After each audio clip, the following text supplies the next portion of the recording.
am Fletcher Brown with another artist video blog at KIX96country.com. Our guest today, all the way from Nashville, Tennessee, by way of the great state of Ohio. Please welcome Shane Runion to KIX96 Country. Shane? Thanks for having me, Fletcher. All right. Current album, you're 2 albums in. All right, current album's Eastwood. Yeah. Okay, which I'm curious, is that Eastwood like geographically the place Eastwood, or is it maybe an homage to Clint? It's the dude. It's the dude? Yeah, it's the dude. I was sitting on the couch one day and I was trying to write a different song and I started playing this guitar riff. And as soon as I was playing this guitar riff, I was like, this song, which is in its infancy now, I was like, this has got to be about a bad dude. Yeah. It is about a bad dude. And so I was like, okay, Johnny Cash has been done. This guy's been done. I was like, you know what? Nobody's done Clint Eastwood yet. That's right. And so, so I have a cut on the album called Eastwood. And, to be honest with you, Fletch, you see a lot of artists come and go, right? And so it was me at a very real point in my life. I used to be a middle school teacher. I resigned from that job to pursue music, and I feel like this album is me being real to myself. And it's like, you quit your job, you get on a bus and hit the road, and then the reality hits you that you actually have to play these songs night after night after night. And so like this album was like me saying, you know what, I'm not going to be Luke Bryan tomorrow, so let's make songs that I genuinely will enjoy playing night after night after night. And I thought it would be like a me album, like a selfish me album, but turns out people dig the, the raw, authentic vibe of it. I agree. I mean, especially in country. Thanks, country is it's a storyteller's platform. And if it's not raw, if it's not real and organic in some way, they'll know. Yeah, I think so. I think so. I had really good advice, and that advice was the best you can do is to be you and hope that will become popular. Yeah. And so that's just kind of what I'm trying to do, and I figured I'll just be me and do my thing. And we get a lot of like, man, it sounds like John Mellencamp made a country record, like Bryan Adams made a country record. So I'm like, okay, that's cool, So. Well, they've got, as storytellers themselves, I mean, they've got a thin layer of country that runs through their music, especially Mellencamp. I mean, Let's be serious. If he was a 20-year-old today, he'd be country. Absolutely. No doubt. Absolutely. You don't tell stories like that and not feel something for the country genre. But let's talk a little bit about your story. Like I said, originally from Portsmouth, Ohio. Yeah, dude. And you were, like I said, a middle school teacher. You were a history teacher. But you were also pursuing like a greater advancements in education. But what changed? What made you go, I'm not going to go this way with my life. I'm going to go this way. Yeah. All right. What made that happen? Well, it's funny because I always played music and always loved it so much. And that was when I was in high school. That was when I was in college. That's once I became a teacher. But I guess me coming from a blue collar working class family, my dad to this day is a mechanic. And it's like you just assume you go to a place where you punch in and you get benefits in a retirement, and that's all I ever heard. Go to college, benefits, retirement. And so it just never occurred to me that I could make a living out of playing music. And so I just always assumed I'd play, and I guess I didn't really have a direction. And then the music caught on. I had a grassroots following, and I guess the fork in the road came when I, at CMA, fanfare, got an emerging artist acknowledgement. It was 2015. And then I got it again in 2017, which was pretty cool. But in 2015, I got that, and we came back from CMA Fest, and we're like, I think I might be the only dude that's like going back to chalk on a board in a classroom. Here next month, and we're like, man, we actually have an opportunity. I didn't realize I did, but we're like, man, we do. And so it's kind of like the opportunity presented itself. And I'll tell you this, like, I'm a very safe person. I'm not a risk taker. And so that decision was borderline sickening. I was like eating Tums. Oh, yeah. To put the tie on for the last time and say to my superintendent, hey, I'm going to resign. And it was a hard decision, but it was like you had asked what was the crossroads. I think the crossroads was acknowledging that if I didn't do it, that was me resigning from my dream. Yeah. And it was like, now or never, man. You got to do it. All right, well, even leaving the profession, you still haven't left teaching, so to speak. You're actually doing a tour, which is like a school tour, which is like a drug-free sort of like musical seminar. Just explain to us exactly how that tour works. Yeah, well, you're right. I haven't left it, and I love it, and I think ultimately it's like the heart of like a public servant. I just want to give to people who need it, and our young people need it. Yeah. You know, and they're where it's at, so to speak. So, in the fall, I got this phone call, and it was this dude was like, "Hey, we're doing this drug-free rally, you know, an hour down the road from you," and I was like, "Oh, you know," and he's like, "But it's like a Wednesday night." I'm like, "Oh, I can't say no to like a Wednesday evening." So I was like, all right, I'll come. And so I was kind of, you know, told the bandmates, hey, guys, I'm sorry for this, but, you know, just humor me. And then I went, and I was, like, blown away. I was so moved by thousands of these high school students that were serious about this. They were passionate about it. They were giving their testimony about how the drug epidemic has affected their life. And I don't want to get too heavy because, man, it gets serious. It gets real quick. But, man, these students were embracing each other. And I'm talking, like, the high school football quarterback was right there hand in hand with them. You know, it was everybody. And I realized how much energy and sincerity there was in it. And I was like, you know, they say ignorance is bliss. Yeah. But then once you know, you can't unsee it. And I just saw it, and I was like so moved. And so in December, I realized we were going to have a little downtime around March. And we were going to try to visit some of our friends at radio. And by the way, we appreciate you having us. And so I was like, you know what? While we have some downtime, I reached out to Drug Free Clubs of America, a nonprofit that's their whole purpose is to get these kids on the right track. And I thought, well, I can't just go play them a country show and say, hey, now be drug free. Yeah. That doesn't fly. No. And there's this famous movie line off As Good as It Gets, Jack Nicholson. He said, hey, I'm drowning here, and all you're doing is describing the water. He says, I'm drowning. All you're doing is describing the water. So I thought, man, I have to get real. I have to get sincere and think, well, what is the answer? So we go in, we play them a full production show, which a lot of these principals are saying, man, these kids have never been to a concert in a lot of these small towns. So they're getting a cultural experience, number one. But then in the middle of the concert, we stop and we say, hey, we're here to talk to you guys about being drug-free. But even more than that, it's about living with a purpose. And when you don't know your purpose, you reach for anything to fill that void in you. And in my experience, through blessed times and through hard times, the common denominator that I've found that makes me happy and gives me purpose is to focus on my relationships with family, loved ones, people I've just met. I mean, it's serving each other. And so that's what we're encouraging the kids to do, is focus on their relationships, serve each other. Don't wait for people to serve them. They reach out and serve each other. And I think if they do that, they'll have purpose. And like I said, 30 schools, roughly 30 stops. You know, you're talking thousands of kids each time we stop, and they're sending us messages. We're having principals from the other schools saying, "Hey, could you come to us?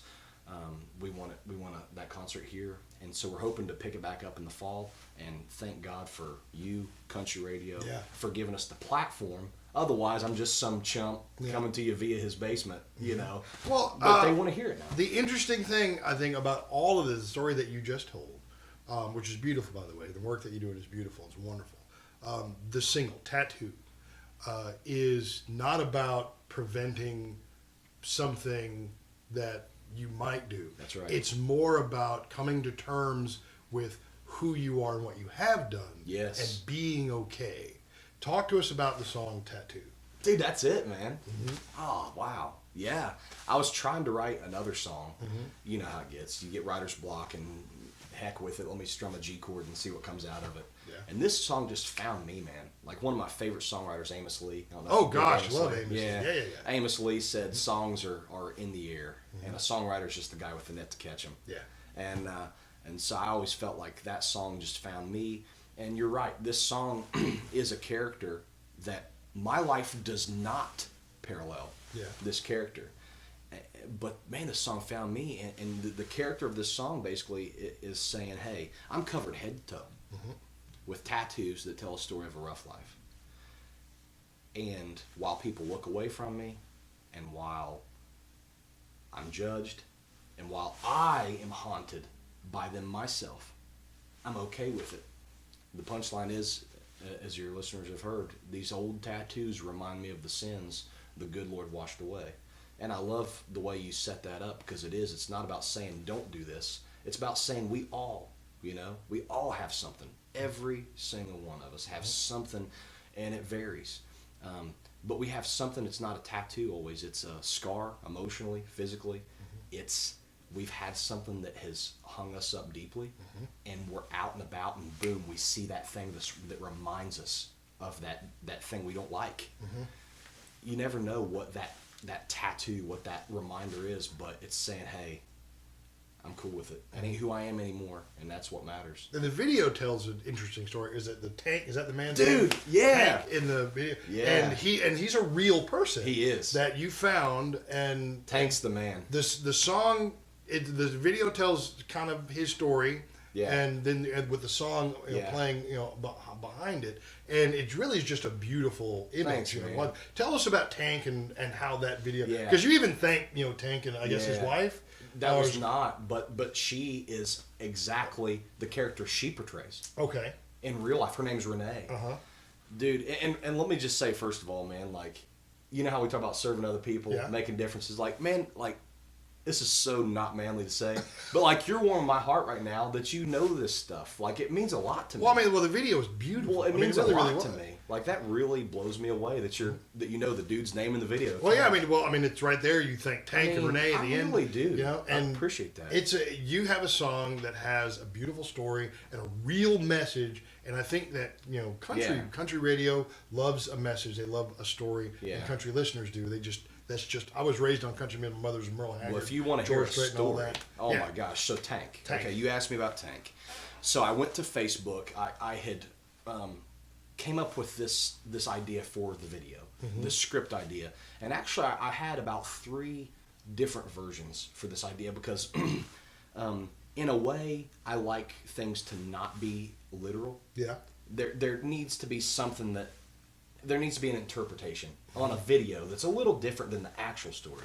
And so I thought of a couple different things, and my heart was leading me in this direction. I thought, let's take this man that is the character that's describing. And, the opening line is, and I open the door for this woman, and she won't look me in the eye, right? That's the opening line. And I thought, okay, let's latch onto her as a character, and let's make her an actual figure in the video, and let's make it how they bump into each other. You have this tattooed guy, and they meet each other, but then the video shows them, their individual lives. They seem different, but then you realize, oh, we're not. And then at the end they come together, and you realize we're all the same. It's a different path, but we're all the same. We all got heartache. We all got this and that and the other. And so I went to Facebook, and I said, hey, does anybody, I'm working on something. Does anybody know a guy who is tatted up you'd hate to see in a dark alley, but in reality is a sweetheart? 100 people's like, this guy named Tank. He works the deli at the local mom and pop's grocery store. Okay, so you talk about a manhunt, dude. Trying to find this guy. Don't have a cell phone. How hard is it to find a guy with all those tattoos? Man, so we finally found him, man, and I talked to him, and he was on board. Again, not an actor. We talked, and in the beginning of the video, he gives his testimony. Yeah. And basically, I just said, hey, brother, if you look at the camera, it's going to feel more personal to the listener. Say what you would like to say. And this dude has been to prison. I think he said for about 18 years total in his adult life. We're talking like tens and tens and tens. If I'm not mistaken, like 60-something felony charges. Yeah.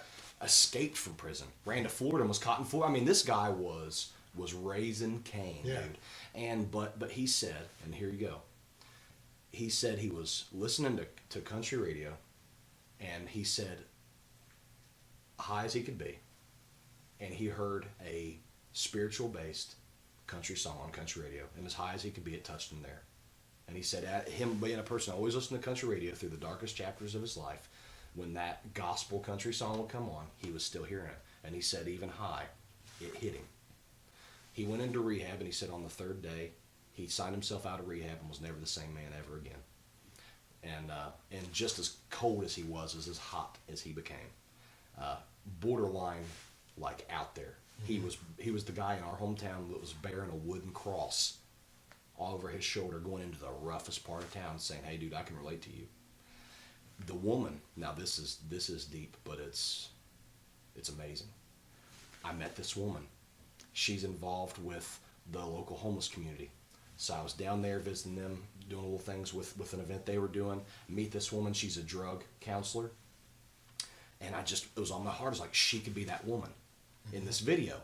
I reach out to her and I say, "Hey, here's a script idea. In the script, I want for you to have lost someone." And in my mind, I was thinking a son. After I'd already picked her, never knew. I ended up finding out in real life, she lost her son, who was a fireman.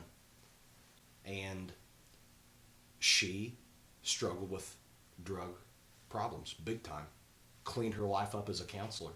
And so what's amazing, and you talk about something that's not in my control, weird, man. It's one of them weird things. Yeah. The dude I happened upon, the woman I happened upon, they are the exact character that they are portraying in the video that I had came up with months before meeting either of them.